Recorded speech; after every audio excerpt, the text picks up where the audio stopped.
The parable of the two sons. Jesus told this parable to help us think about what obedience means. "What do you think?" asked Jesus. "There was a man who had two sons.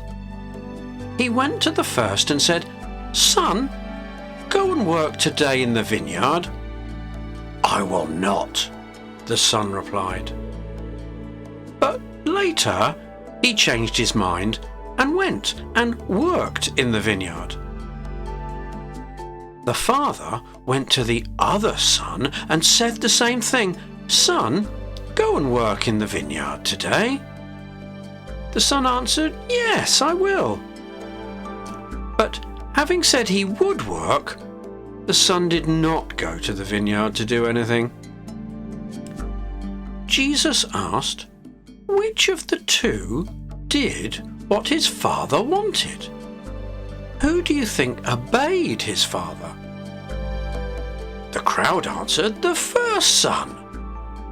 Jesus then said, 'People who started their lives behaving badly are now turning to God and obeying him.'